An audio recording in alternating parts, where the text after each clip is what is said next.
My name is Hannah Reed, and I'm 34 years old. Last April, I sent one photograph to my family's group chat. My 7-year-old daughter, pale as the pillow under her head, hours after open-heart surgery. Beneath it, I typed, "She wants to see you." My brother answered first, "Busy. Handle it." Then my mom. "She lived. Stop making her our problem." 14 people were in that chat. Not one of the others said a word. I wrote back, "It's okay." Set the phone face down on her blanket, and went and cried in the stairwell where my daughter couldn't hear me. 3 months later, at 10 p.m. on a Tuesday in July, my mother and my brother dropped their phones at the same moment, in 2 different rooms, on 2 different sides of town. Before I tell you what was on the news that night, you need to hear what my family had been doing with my daughter's heart while I sat alone in that hospital, because those 2 texts were not the worst of it. Welcome back to Calm Drama Stories, where quiet people finally say the things that took years to say, and families learn what presence actually means. If stories like this tend to find you at the right time, drop a comment below and be sure to subscribe. Now let me take you back to February, when a routine checkup ended with a cardiologist quietly closing the door behind her. Some background, so the rest of this makes sense. I'm a staff accountant at a small firm in Dayton, Ohio. I balance other people's books for a living, which means I know what a lie looks like in a ledger. I rent a 2-bedroom house on the east side with my daughter, Grace. She's 7, funny in a quiet way, and she draws our family in crayon whether they've earned it or not. She was born with a heart defect that surgeons patched when she was a baby, and she calls the scar down her chest her zipper. She says it like it's a jacket feature. My mother, Linda, lives 20 minutes across town in the house we grew up in, the one with the flag out front and the church directory by the phone. My brother, Derek, is 38, sells real estate in the northern suburbs, and smiles down at traffic from a billboard on Route 4. His teeth photograph well. Our dad died 9 years ago. Heart trouble runs in this family. So does our way of handling it, which is to make sure the neighbors see us handling it. I raised myself into this job starting at 19, paid my own tuition one night class at a time, and learned early that in our house love was a bill you paid by never needing anything. I was the daughter who handled things. Derek was the son who announced things. My mother managed the difference. For 34 years that arrangement held, mostly because whenever it cut me, I said the only thing I was raised to say, "It's okay." By the end of February, that arrangement, and both of the hearts in this family, the real one and the painted one, was about to be tested. The last week of February, Grace went in for her regular cardiology checkup.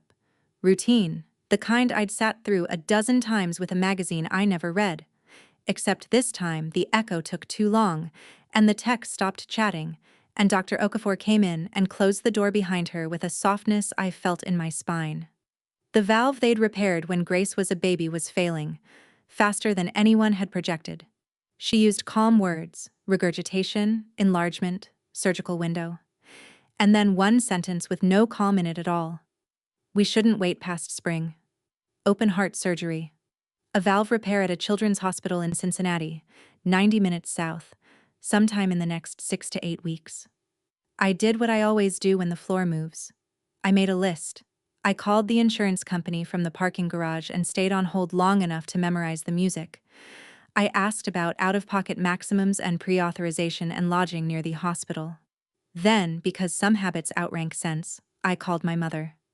I told her that her granddaughter needed her chest opened to stay alive.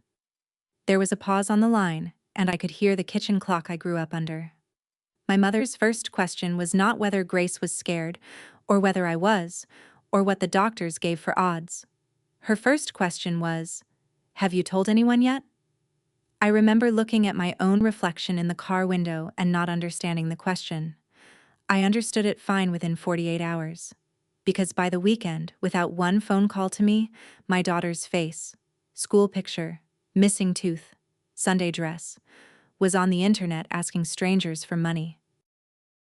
The campaign was called Hearts for Grace. Derek built it on a Friday night, and by Saturday morning it had my daughter's school photo, a paragraph about our family's fight, and a fundraising goal with a lot of zeros. He never asked me. He never even told me. I found out when a coworker hugged me in the break room and said she'd donated. My mother shared it to every group she belonged to with the caption, "Prayer warriors, our Gracie needs you." Within a week, it went the kind of viral that small cities do. The local news ran a feel-good segment, and I want you to picture the staging, because it matters later. Derek sat in the interview chair in a blazer the color of trust. My mother sat beside him holding a framed photo of Grace. I was invited to stand behind them, slightly out of frame, like a coat rack that could cry on cue. The reporter, a polished woman named Tess Calloway, asked Derek what the community's support meant to him. He touched his chest and said, "Family is everything to us." The total climbed past $40,000 that night. I'll be honest with you, some part of me was grateful. Surgery is expensive even with insurance, and I've never had the kind of pride that argues with help. What I had instead was an accountant's itch, a small cold spot at the base of my neck, watching the donations pour into a campaign where every dollar routed through one person. Not the hospital, not Grace's mother. The organizer of record, with sole control of withdrawals, Derek Reed. The man who was about to be too busy to visit a recovery room. I want to be clear about something, because I know how these stories get told. I did not sit back and trust the process. In the first week of March, when the hospital asked for a surgical deposit, I emailed Derek, in writing, politely, with the invoice attached, and asked him to either transfer the campaign to me as Grace's guardian or send the deposit directly to the hospital's billing office. I copied my mother. I even included the platform's own instructions for transferring a fundraiser to the beneficiary's family.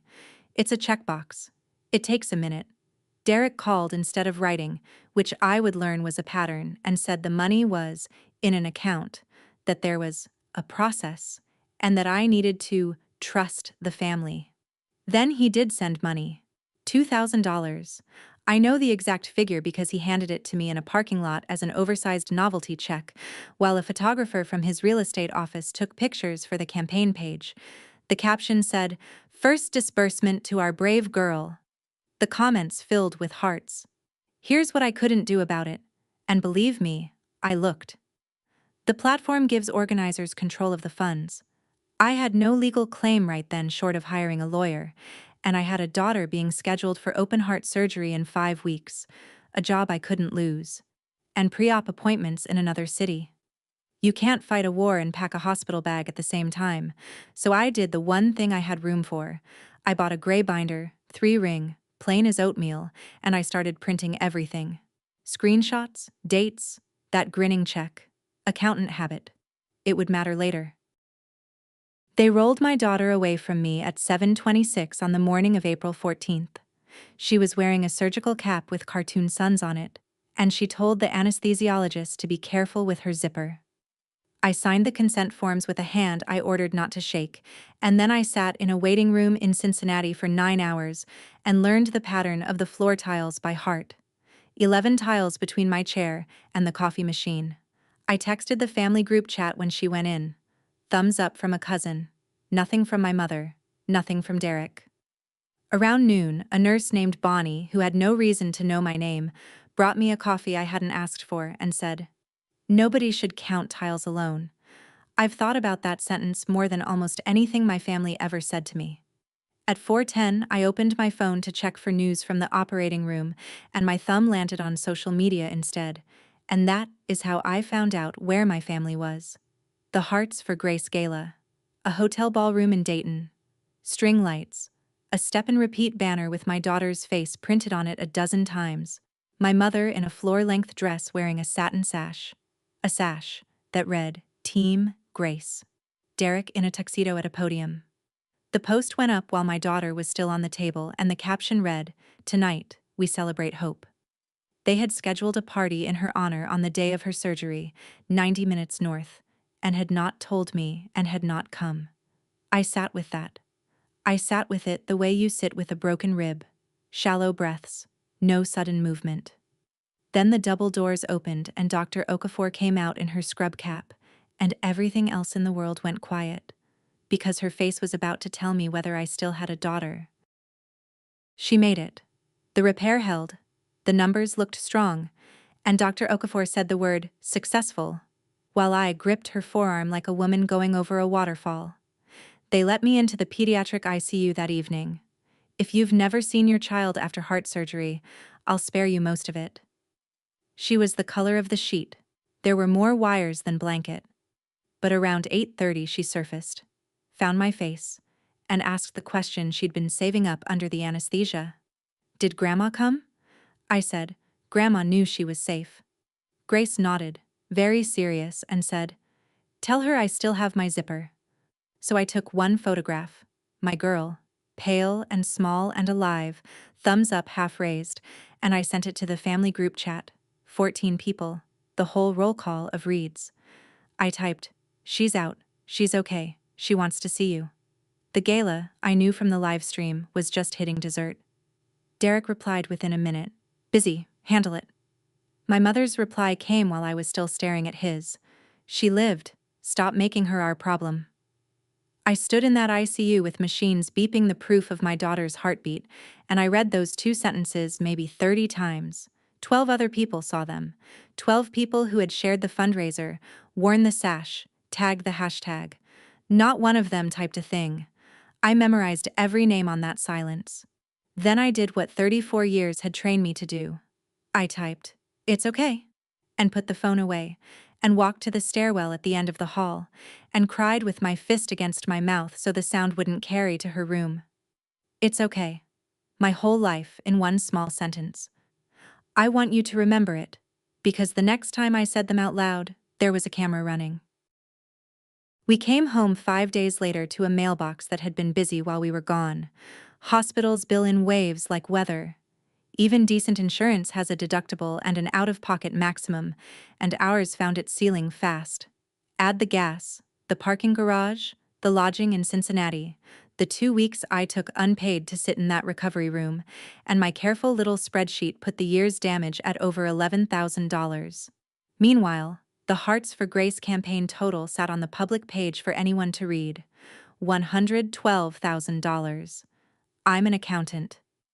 I did not need a calculator to feel the distance between those numbers. So I wrote to Derek again, formally this time, with the spreadsheet attached, and requested a disbursement to cover Grace's actual medical costs. 3 days of silence, then a bank transfer landed, $3,000, with a memo line that read, "Final. Final." I called him, and for once he picked up, and he explained in his showing a house voice that the rest of the money was earmarked. The family had decided, the family, that committee I was apparently no longer part of, that the remaining funds would be protected and managed properly, through something bigger than one hospital bill. "We're building something in her honor, Han," he said. "It's what's best for everyone."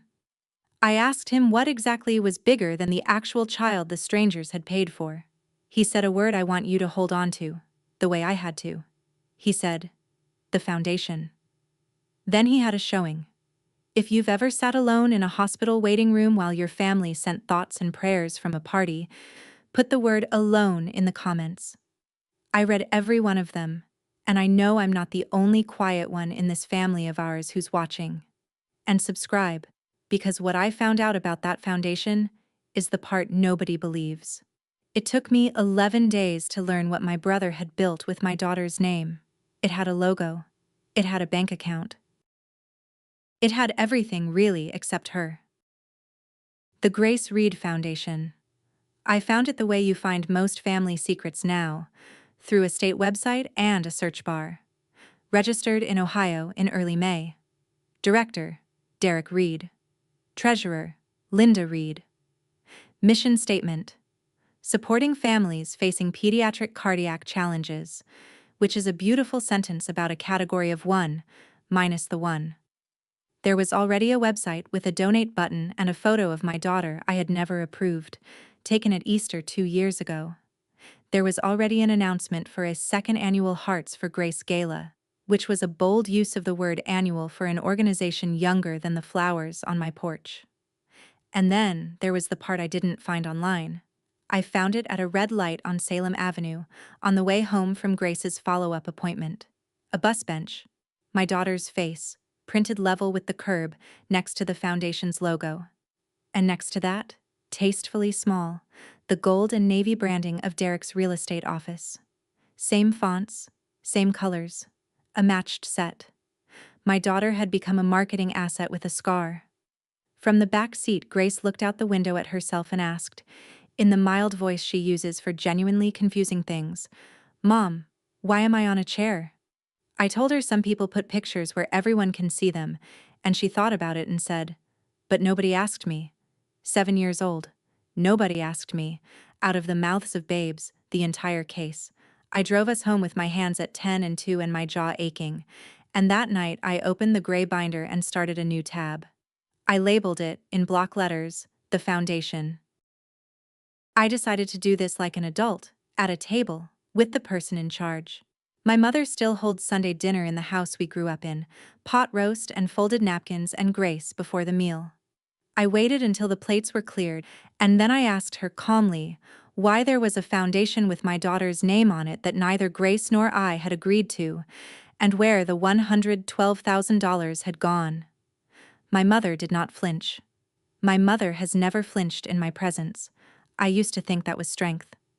She smoothed the tablecloth with the flat of her hand, the way she irons things when she's deciding what you deserve to hear, and she said, "Sit down, Hannah." I was already sitting. That's a technique. Then she gave me the closest thing to a creed I ever heard from her. "This family runs on its name," she said. "Your father left me nothing else. No pension, no insurance worth burying him with. I fed you both on that name. I will not apologize for keeping it strong." I said a child's hospital bills were not a threat to anybody's name. She looked at me the way you look at a slow student. She said the foundation protected the money, that Derek understood optics, that people give to something permanent, not to one girl's bad year. One girl's bad year. That was my daughter's open heart surgery, filed under branding. Then she leaned in and delivered the strangest sentence of the whole affair, gently, like advice. "Sign nothing without showing me first." As if I were the one running a con on this family, and not the other way around. Here is where being boring became a superpower. Every night that week, after Grace was asleep, I sat at my kitchen table with decaf and the gray binder and did what I do for strangers 40 hours a week. I reconciled. Screenshots of the campaign totals by date. Every public post where Derek or my mother announced a dollar figure. The novelty check. The two deposits to me. 2,000, then 3,000, memo final. Against my $11,000 spreadsheet of what the surgery had actually cost our household. Dates, amounts, sources, gaps. Numbers are honest little creatures. You just have to line them up and let them talk. And the number that talked loudest wasn't even mine. At Grace's next cardiology follow-up in Cincinnati, the hospital's family services worker sat with us, Maria Delgado, mid-40s, warm in the way of someone who has seen everything and still shows up. She was helping me with paperwork for the billing office when she mentioned, carefully, the way professionals mention things they're not supposed to care about yet, that the cardiac unit had a family assistance fund. Then she said, "You know, we never did see anything from your family's event." I asked what she meant. She chose her words like she was stepping on river stones. At the gala, the one held during my daughter's surgery, there had been an announcement. A pledge. A big one. Made from the podium. To this very hospital, in Grace's honor. Maria had watched the clip herself. A colleague had sent it around the office, and in the weeks since, the development office had received exactly what I had received from my family in that ICU. Nothing. I drove home 90 minutes with one question keeping time on the wipers. How big was the pledge? Big. The clip was still up on the foundation's page, 41 seconds of my brother at a podium under string lights. Tuxedo. Teeth. My daughter's face repeating on the banner behind him like wallpaper. He raises a glass and announces that Hearts for Grace is proud to pledge $25,000 to the Children's Hospital Cardiac Unit, quote, in Grace's honor, unquote. The ballroom stands up. My mother, sash and all, presses her hand to her chest like a woman receiving a medal. 400 people applaud money that, per the hospital's own development office, never arrived. Not that month. Not the next. Not ever. I checked with Maria twice more, politely, in writing, because an accountant learns to confirm before she concludes. The hospital that opened my daughter's chest and sewed her back together had been used as a stage prop, and the applause had been banked, was still being banked, in shares and likes and Derek's smiling headshot, while the actual check stayed imaginary. I sat with the binder open to the new tab and understood something that changed the temperature of all of it. Until that night, I had let myself believe my family was merely vain, tacky, hungry, cold in a crisis but basically harmless. Parade people. Parade people still pay the pledge. The parade is the point, but the float has to be real. This was different. Announcing a gift to a children's hospital and pocketing the glory without the giving isn't vanity. It's theft with a soundtrack.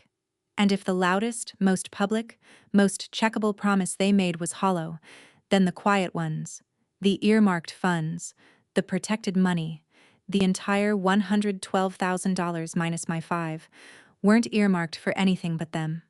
The question stopped being whether. It became how much, and for what. I tried the honorable road first, and I want that on the record. In mid-June, I sent a formal letter, actual paper, actual stamps, to Derek as organizer and my mother as treasurer, requesting a full accounting of all funds raised in my daughter's name as her mother and legal guardian. Reasonable, documented, polite. What I got back was a summons. My mother called it a family meeting. The table said otherwise. When I walked into her dining room, there were no plates. Just Derek, his wife Rachel looking at her hands, my mother at the head, and a single manila folder squared in front of the empty chair meant for me. I sat. My mother said they were concerned about me. Derek said the word ungrateful while looking sorrowful, which is a real estate skill. The story had been drafted before I arrived. I was overwhelmed. I was fixating on money. I was, my mother's phrase, delivered like a diagnosis. Not thinking clearly since the surgery. And then came the folder. A media release, professionally prepared, granting the Grace Reed Foundation perpetual rights to my daughter's name, image, and, I quote, medical narrative. Perpetual. Her scar, her story, her face on bus benches until further notice, in exchange for, I looked twice. Nothing. Sign it, my mother said. And all of this unpleasantness ends. And here is the part I'm not proud of, but you deserve the truth. I picked up the pen. 34 years of training reached up through my arm. The two old words were already in my mouth, warm as bathwater. It's okay. It's okay. And then, I swear to you, I heard a 7-year-old voice say, but nobody asked me. I put the pen down. My phone buzzed. Cincinnati number. The hospital. I stood up from that table without signing, walked out past my mother's voice, and took the call on the porch of the house I grew up in. It was scheduling. Grace's follow-up echo had come back, and Dr. Okafor wanted to see us. 2 days later, in Cincinnati, she showed me the pictures. The valve repair was holding, that word again, successful. But there was a residual narrowing where the surgeons had worked, and it wasn't improving on its own. The plan was a cardiac catheterization in early January. Not open heart, she was careful to say. A catheter through a vessel, a balloon.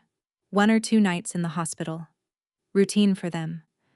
But it was still my daughter, still her heart, still an operating room with her name on the schedule, and when the billing coordinator slid the estimate across the desk, $9,400 due as a deposit, our new insurance year, our deductible reset.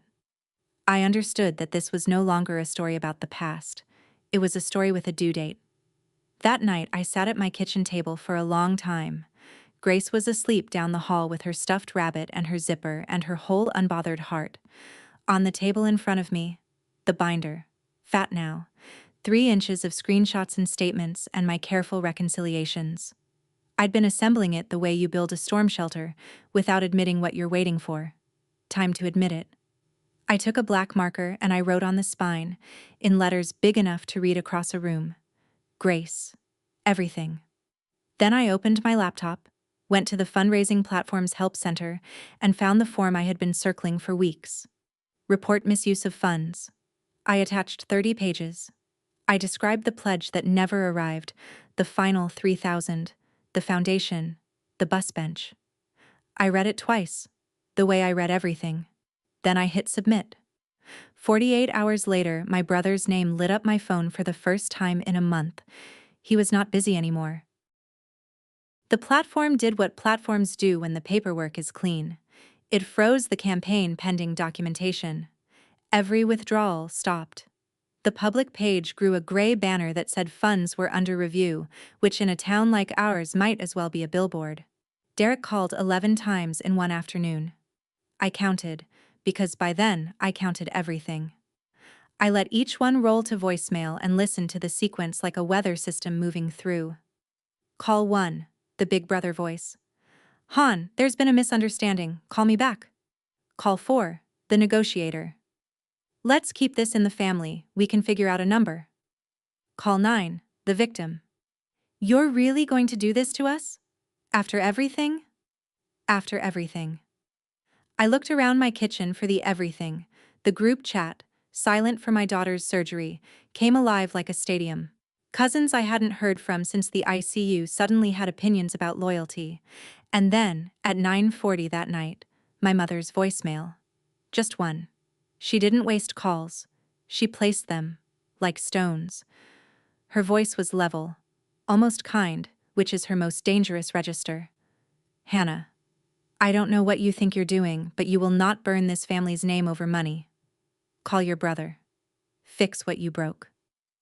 I sat on the edge of my bed and played it 3 times, and by the third pass I finally heard it. Heard what had been true my whole life. She hadn't mentioned Grace. Not in the texts in April, not at the dinner table, not now. The money didn't matter to her either, not really. There was only ever one patient in my mother's hospital, one heart she'd spent her life keeping alive. The name. On Sunday, the name went to church. The post went up Sunday afternoon from my mother's account, written in the voice she uses for condolence cards. It never said my name, which was the craft of it. It spoke of a season of trials for our family, of a young mother under terrible strain, of how illness tests everyone, not just the patient. And then the sentence doing all the work, polished like a doorknob. The foundation exists so that every dollar so generously given is protected and properly managed, no matter what pressures any one person may be under. Protected. From me. The mother who had slept in a vinyl chair for 5 nights was reframed, in one church lady paragraph, as the unstable woman the money had to be defended against. It gathered hundreds of reactions before dinner. Praying hands, hearts. Women I'd known since childhood commenting, "God bless you, Linda, you carry so much." She answered each one with a little sprig of gratitude, tending the crop. By Monday it had jumped the fence. A client at my firm asked my boss, delicately, whether I was doing all right. 2 mothers at Grace's swim lessons went quiet in the bleachers when I sat down, the specific quiet of a conversation you were just the subject of. I want to be honest about how effective it was. I had documents. She had a congregation. I had numbers. She had 40 years of casseroles delivered to the right porches at the right funerals. In the economy my mother ran, that's wealth. And she was spending it precisely. I told myself it couldn't touch anything that mattered. My job knew me, my daughter loved me, paper beats performance in the end. I almost believed it. Then, on Wednesday morning, someone knocked on my door, and it wasn't a neighbor. She was polite, mid-30s, lanyard, county badge, a caseworker. There had been a call, she explained, anonymous, expressing concern about a medically fragile child and her mother's capacity to provide appropriate care. She was required to follow up. She was sorry. Could she come in? I stood in my doorway holding the door frame and made myself breathe like an accountant. Then I let her in, because innocent people with binders let them in. She saw a clean house. She saw a medication schedule magnet clipped to the refrigerator, dated and initialed. She saw follow-up appointments in a wall calendar, a stocked pantry, a child's drawings taped at child height. She asked her questions gently and wrote her notes, and weeks later a letter would arrive with the word unfounded, and that would legally be the end of it. But legally is not the only ledger. Because Grace, home that day with a summer cold, had heard the wrong 10 seconds from the top of the stairs, and after the caseworker left, I found her sitting on the landing with her rabbit pressed to her chest, and she asked me, "Is the lady going to take me?" I will not write out what that did to me. I sat on the stair below her and told her the truth in 7-year-old terms. No, never. The lady checks on kids and she saw that we're okay. Grace studied me the way she studies things, then delivered her verdict. We're more than okay. I agreed. I tucked her in early, came downstairs and stood in my kitchen not seeing it, feeling something old in me change its state, the way water does. I never found out who made that call, and I have been careful never to claim I know. That night, my phone buzzed. Rachel, my brother's wife. Coffee, not at my house. We met at a diner off the interstate on Thursday, the kind with pie under glass and no one either of us knew. Rachel looked like she hadn't slept since spring. She's been my sister-in-law for 11 years. We were never close, but she'd sent a card to the hospital in April. A real one, with real handwriting, which by Reed standards made her a war hero. For a while she stirred her coffee and made a fence of small talk. Then she stopped and said, "I do the books, you know. For the office. Derek can't run a spreadsheet." She slid a folder across the table, plain manila, and kept 2 fingers on it a moment longer than she needed to. And what was in her face wasn't guilt or drama. It was grief. Inside were bank statements, the foundation's account, May through July, printed at somebody's kitchen printer, slightly crooked. She talked me through them in a bookkeeper's monotone while my coffee went cold. A 5-figure deposit to a lakeside resort. Planning retreat. Attendees 2. Surname both times Reed. Monthly payments on Derek's new truck, coded marketing vehicle. An invoice from a kitchen contractor. Paid in full from foundation funds, memo office renovation. For the office my mother runs from the same kitchen where I learned to say it's okay. Line after line, my daughters donated heart money, walking out the door in work boots. I asked Rachel why. She looked out the window at the parking lot for a while. "Because I sat at that table," she said, "the night they rehearsed what to say about you, and I kept thinking, my kids are watching this. My kids carry this name too." Then she said the sentence I'd carry into every room that came after. "If you use these, use them right. Not to win. Right." She left first. I sat with the folder and the binder side by side, her numbers and mine, interlocking like teeth, and understood that I now held everything required to end this, and that paper on a table ends nothing. Paper is potential. Somebody has to close the circuit and pay whatever the voltage costs. Under the folder's last page, where a business card was paper-clipped, a name I knew. Tess Calloway, Channel 7. If you've ever been called difficult for asking a fair question in your own family, do me a favor and subscribe. This channel is for us, the difficult ones. Because what I did with that folder cost me the only family I had, and I'd do it again. Tess Calloway had a corner desk at Channel 7 and a segment called Follow the Money, which mostly chased contractors who vanished with deck deposits. I emailed the tip line on a Friday. She called me Monday morning before I'd finished my first coffee. We met in a conference room with a view of the parking lot, and I gave her the shape of it. The campaign, the ICU, the texts, the foundation, the pledge that never landed. She listened for 20 minutes without touching her pen, which I learned is what she does when it's real. Notes are for the maybes. When I finished, she was quiet, and then she said the thing that made me trust her. "I did the nice story on your brother in March. Blazer, big check, family is everything. I put that on the air." She tapped the table. "So I own a piece of this." But she was straight with me about the mechanics, and I respected the mechanics, being made of them myself. A story like this needs 3 legs or it doesn't stand. 1. Documents. I had those, 2 families worth of bookkeeping. 2. Independent confirmation. A complaint filed with the State Attorney General's Charitable Law Section, something official her newsroom could cite, not just a sister's arithmetic. Maria had already walked me through where that complaint would go.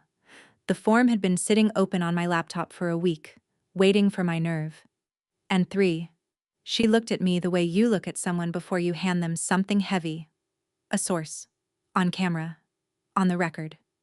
With a name and a face the audience can weigh. Sources with faces, Hannah, she said. Otherwise it's gossip with graphics. Then she asked the question I'd been dreading, and it wasn't about me at all. Would Grace sit for it? Tess asked it professionally, almost gently, and then the segment producer joining us by speakerphone made it worse by making it practical. Sick kids carry stories, he said. 10 seconds of the girl. The scar, maybe. Tasteful. Nothing exploitative. His actual words. Just enough that people care. I looked at the speakerphone and felt the whole machine for a second. The same hunger that built the gala, wearing a press badge instead of a sash. And I heard myself say no with a steadiness that surprised me. No face, no scar, no bedside. My daughter had been a prop in one production already. I hadn't come this far to book her into a second one with better lighting. The producer's silence had a shrug in it. Tess studied me, and something shifted behind her eyes. Respect, I think, or recognition, but she didn't sugar it. Without the child, the story got harder to sell upstairs. It could run short. It could get bumped for weather. That's the trade. There was one more piece of arithmetic, and she made sure I did it out loud. If the platform confirmed misuse, frozen donations would be refunded to the donors. Every refunded dollar was a dollar that would never reach Grace's bills, never mind that her name had raised it. And once I was on the record, any private settlement from my family, repayment, apology money, whatever guilt might one day produce, was ash. Nobody writes a check to the woman testifying against them. She laid it out flat. If you do this, you likely lose the money. All of it. You know that, right? I told her I balance books for a living. I've never once seen a column where the truth pays retail. She almost smiled. Then July got worse. 3 things arrived that week, in the order calamities prefer: schedule, invoice, threat. The hospital called with Grace's catheterization date, 2nd week of January, pre-op the day before. Then the billing packet followed by mail, the deposit line in bold. $9,400, due by the end of December. I had been saving toward it the way you bail a boat with a coffee cup, and the frozen campaign sat there in its gray banner, $107,000 of strangers' kindness that could no longer reach the child on its own label no matter who won. And then the third envelope. Heavy paper. A law firm's name in the corner. A golf buddy of Derek's, I'd learn. A cease and desist. Should I continue making false and defamatory statements regarding the Grace Reed Foundation, its officers reserved the right to pursue all available remedies. I read it at my kitchen table at midnight, the binder on my left, the bill on my right, the letter squared in the middle like a dare. And I won't pretend it didn't work for a few hours because that's what those letters are for. They're not law, they're weather. A cold front of serif fonts. I looked up what I already half knew and confirmed it twice. Truth is a defense to defamation. It's close to the oldest rule there is. They weren't threatening me because I was lying. They were threatening me because I wasn't. Somewhere past 1 in the morning, I stopped being afraid in the useful direction. I made tea. I updated the binder's index. If they wanted to frighten me, they had mistimed it by about a decade. I'd already been to the bottom of that stairwell. Then headlights swept the kitchen window. A car was pulling into my driveway, my mother's. She came in without knocking, because mothers of her generation considered doorbells a formality for strangers, and she sat at my kitchen table, and for the first time in my adult life, she looked her age. No sash, no church voice. Just Linda Reed, 61, in a cardigan, with her car keys still in her hand like she might need the exit. She saw the binder and didn't ask. Instead, she told me a story I'd only ever had in fragments. When my father died, 9 years back, the life insurance had lapsed. He'd let it go quietly. One of several things he let go quietly. And there was a mortgage and a funeral, and 2 grown kids who still needed launching, and she woke up a 60-hour-a-week widow with a casserole schedule. "The church fed us for a year," she said. "You remember the food. You don't remember why it kept coming. It kept coming because of the name I built, because I ironed my funeral dress and smiled for 9 years, Hannah. Reputation is the only pension a woman like me ever had." For one long moment I saw it whole. The girl who married at 20, the widow doing brutal arithmetic in a pew, the woman who learned that being seen to be good was the only currency that never bounced. My mother is not a monster. She is a believer. She believes in the name the way other people believe in God or compound interest, and she fed her granddaughter to it and called that stewardship. Then she reached into her purse and set an envelope on my table. $10,000, cash. "For the procedure," she said. And beside it, the media release, signature line flagged in cheerful yellow. "Take it. Sign. Let us keep what keeps us." I looked at my mother and told her no, as gently as no can be said. At the door she paused, and without turning around she said it again, soft as a prayer this time. "This family runs on its name. The Attorney General's office opens at 8. I was in the parking lot at 7:45 with 2 coffees going cold, and by mid-morning it was done. The complaint to the state's charitable law section ran 40 pages with exhibits.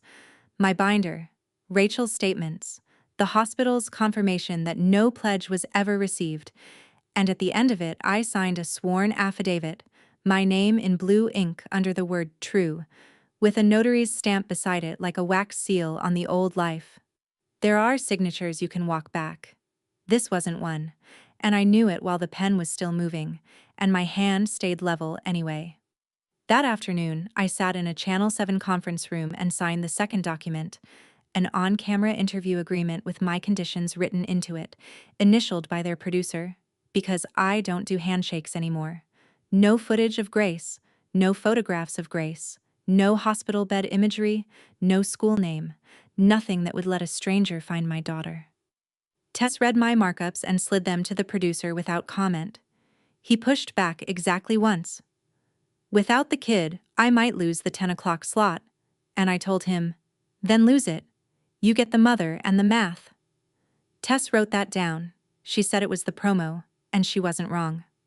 Then I lifted the gray binder and Rachel's folder out of my tote and set them on the table, and the room went quiet the way rooms do when weight changes hands. Taping was set for Friday. Air date, Tuesday, 10 p.m. standard practice, Tess warned me, meant the station would call my brother and my mother for comment Monday. No ambushes. Real journalism knocks first. Which gave my family about 30 hours to do their worst, and me 4 days to hold my nerve. The studio was colder than I expected and brighter than the surface of the sun. They clipped a microphone to my collar, and a young man dusted my forehead and said, "I'd do great." And then it was just Tess, 2 cameras, and the quiet that money costs. She walked me through the numbers first, because we'd agreed the numbers were the spine. 112,000 raised, 5,000 to the child's household, 25,000 pledged to a children's hospital on a stage and never sent, a resort, a truck, a kitchen. I answered like the accountant I am. Then she asked about the night of April 14th, and I did the thing I had practiced not practicing. I took out my phone, opened the family group chat, and read it to the cameras exactly as it was written. "She's out. She's okay. She wants to see you." Then my brother. "Busy. Handle it." Then my mother. "She lived. Stop making her our problem." I read them slowly, the way you read numbers into a deposition, because a thing read slowly cannot be waved away as temper. Tess let the silence sit. Then she asked, "And what did you reply?" And I said, "It's okay." And then I stopped, and something I'd been carrying for 34 years set itself down. "I've been saying that my whole life," I told her. To my mother, to my brother. It was never okay. I just kept absorbing the cost and calling it love. Tess nodded and didn't fill the moment, and I heard a camera operator swallow. Over the weekend, the station cut a 15-second promo. No names, no faces, just a blurred check and a voiceover. A local feel-good fundraiser. Where did the money really go? Tuesday at 10. And here is the truest sentence in this whole story. My brother shared that promo on his business page. Caption: "Hope it's not my competition." Winking emoji. Monday afternoon, the station's calls went out. One to Derek, one to my mother. Tuesday came anyway. At 6 o'clock Tuesday evening, 4 hours before air, my mother stood on my porch holding a manila envelope thick enough to stop a door. I saw her car from the kitchen window and came out before she could knock. Some conversations don't belong inside a house where a child is coloring. The July heat was leaning on everything. Crickets. My porch light not yet on. She held out the envelope and told me what was in it before I could ask. $40,000. Full repayment, she said. Every cent you say we owe, and then some. Derek is selling the truck. I took a loan against the house. Her voice was doing something I had never heard it do. It was asking. You call that reporter, you tell her you overstated things, and this ends tonight. The foundation dissolves quietly in the fall. The family stays a family. I looked at the envelope, and I am going to be honest with you about that moment, because the honest version is the whole point of this story. I wanted it. It was Grace's deposit and a year of breathing room, and my mother, for the first time in my life, paying a real price to keep me. Every version of me that had ever said it's okay was standing on that porch in a choir. And the price tag was small, wasn't it? One phone call. One more absorbed cost. Grace would never know. The donors would never know. Only I would know, which is how it had always worked. Which is why it had always worked. And I finally saw the machine clearly. My silence was the fuel it ran on, and it would run on it forever. And someday, it would teach my daughter to say it's okay with her own blood. My mother watched me look at the envelope and made her closing argument, the only one she has ever had. This family runs on its name, Hannah. You are about to burn down the only roof we ever had. I said quietly, because quiet was all I had left and all I needed. My daughter is not a name, Mom. Names don't sit in waiting rooms. And I pushed the envelope back across the space between us. Into her hands with my fingertips steady on the paper, feeling the exact weight of everything it cost. Her face came apart, just once, just for a second. You still have 4 hours, I said. You could spend them calling your granddaughter, she still asks about you. My mother walked to her car. No shouting, no slammed door, just the soft click of a sedan closing, which is somehow the loudest sound I know. Through the kitchen window, the oven clock said 9:58. I know how 10 o'clock looked in 3 different rooms, because 2 of them got described to me later in detail, by people who were there. In my living room, lamps off, volume low, Grace asleep down the hall with her rabbit. I sat on the floor with my back against the couch, closer to the screen than a grown woman sits, the way you watch weather when the siren's already gone off. Across town, in the church fellowship hall, my mother at her bridge night, 4 card tables, someone's grandson's graduation sheet cake. And in a steakhouse up north, Derek, entertaining clients under a wall-mounted TV he had personally asked the hostess to tune to Channel 7, because his promo-sharing heart genuinely did not know. The segment ran third after a water main break and before weather. Follow the money. Tessa's voice, level as a spirit gauge, over a graphic that built itself line by line. $112,000 in, $5,000 out to the child's family, $25,000 pledged to a children's hospital, pledged on a stage, in a tuxedo, to applause. And, per the hospital, never received. Then the statements Rachel had printed crooked at her kitchen table, rendered in clean broadcast yellow, the resort deposit labeled planning retreat. The truck payments labeled marketing vehicle, the kitchen renovation labeled office. A spokesperson for the state attorney general confirmed an active inquiry. The platform confirmed the campaign was frozen and donors would be refunded. And then, over a still image of 2 gray text bubbles, blown up to fill the screen, my own voice, reading, busy, handle it. And, She lived. Stop making her our problem. In the fellowship hall, they tell me, the room went quiet one table at a time, like windows going dark, until the only sound was the TV and my mother's phone sliding out of her hand onto the carpet. At the steakhouse, a client said, "Derek, isn't that?" And my brother stood up too fast, and his phone went down with a fork. 2 phones? 2 floors? Same minute. In my living room, the woman on the screen said, "I've been saying it's okay my whole life. It was never okay." And the woman on the floor watched herself finally mean it. Then I turned off the TV, and the house was so quiet I could hear the refrigerator, and my phone began to fill like a bathtub. By midnight, 214 unread messages. I didn't read them that night. I read the senders' names, which told the story fine on their own. Cousins who had watched 2 cruel texts land in an ICU and said nothing were suddenly fluent, thumbs blazing. A great aunt, 2 deacons, numbers I didn't recognize, and stitched through the flood, my mother, calling on the hour like a clock striking. I let everyone go to voicemail and listened to them at the kitchen table with the lights off. 10:40. Fury.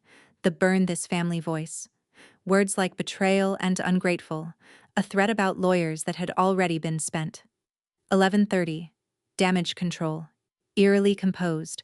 Phrases assembled for forwarding. Misunderstanding. Out of context. Handling it as a family. And then, 1:14 in the morning, a voice I had never heard come out of my mother in 34 years. Small. Unironed. "Hannah.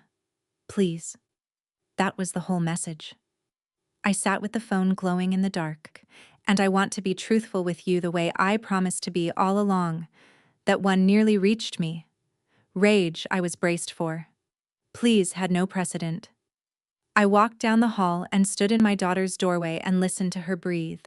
The deep, even, boring, miraculous breathing of a child whose repaired heart was doing its quiet work in the dark. That sound is what I traded everything for. It holds up. Back in the kitchen, I opened the family group chat one last time, 14 names, the whole roll call of Reeds, the place where I had sent one photograph and learned exactly what my family was. I didn't type a goodbye. There was no version of it that wasn't for them. I pressed leave conversation, and the screen asked if I was sure, and for once in my life, I was. By Wednesday morning, the story had jumped its banks. A national morning show ran 40 seconds of it in their scroll of the day's outrages. 2 big aggregator pages posted the text message graphic, and strangers in other time zones were reading my mother's words to her granddaughter over their cereal. What they saw on the news. Indeed. The consequences arrived not as lightning but as paperwork, which is how consequences really move. Derek's brokerage released a statement containing the phrase, "does not reflect our values," and quietly pulled his listings. The billboard on Route 4 was a mattress ad within a month. The foundation announced its own dissolution before the Attorney General could do it the hard way. To avoid further distraction from Grace's recovery. A sentence I'd frame if irony hung on walls. The Frozen campaign resolved the way Tess had warned me it would. Refunds, processed to donors, every dollar walking back out the same door it came in. I watched the total drain to zero and felt the strangest calm.